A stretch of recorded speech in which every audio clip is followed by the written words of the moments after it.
Thanks for joining me again. Remember, last time I put clear contact paper with the sticky side up on top of my pattern so it would keep my tiles from moving on me.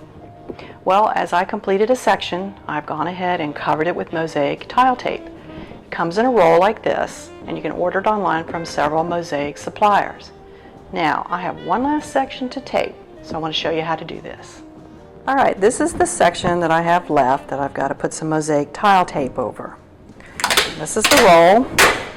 Just unroll a little bit, and it is extremely sticky, so your scissors are going to kind of get stuck. So just take your time, make sure you start with a clean blade on your scissors. Now, the other thing you need to be careful of is you need to handle it and be very sure where you're going to lay it before you start to lay it down. Otherwise it'll stick to your tiles and you won't get that nice flat surface that you need. Now I got one more piece. I already have another piece cut. You can also come in and make a slight adjustment before you put your tape down. And then I'm going to finish it with this last piece. Alright, the other thing I want to mention to you is you can use like your scissors handle and you can go over it, but you need to make sure that your tiles have a real secure adhesion to the tape. And now our next step is going to be moving the mosaic onto a board so that I can begin preparing my backer. Okay, now I'm set to move this mosaic onto this board. So as you can see, since we put this mosaic tile tape on top of all of the tiles, my kitty cat wants to help, but that the tiles stick really well and make it very easy to lift. However, underneath is still that sticky contact paper. So as I'm lifting, what I'm going to do is I'm going to start working this contact paper over on itself so that I'm covering up the sticky part. And I'm going to do that in sections. I'll lay it back down. I'll work over on this section.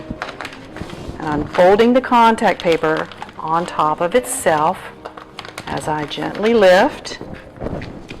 And in a minute, we're going to be able to start sliding the board under. Alright, here we go. So we're going to lift it very gingerly, making sure we lay it on top of the contact paper that's been folded over on itself.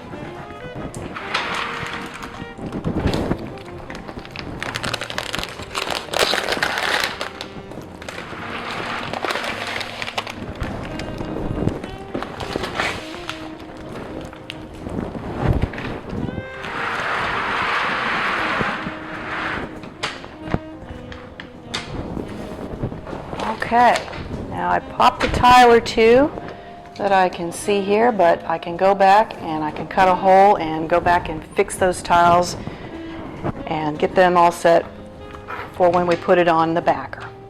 Alright, I have my mosaic securely on a table over here, and I have retrieved my pattern. What I want to show you next is the backer that I've chosen for this project. This is called Detra, and it is made by Schluter. Schluter is a wonderful product that I've used many times in large installations. What I like about it is that it's used a lot in laying tiles for floors, and it provides a barrier between any movement or vibration from your foundation and protects your mosaics and tiles from that movement. So what I'm going to do now is I want to transfer my pattern size onto the Detra. To do that, I'm going to flip it,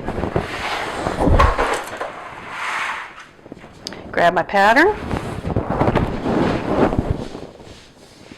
position it on the Detra, and then I will take a marker and draw the circle around, and with just a regular pair of scissors, cut around it so that it matches perfectly with the size of my pattern. So join me on the next video, because on the next time we get together, I'm going to show you how to thin set your mosaic to Detra.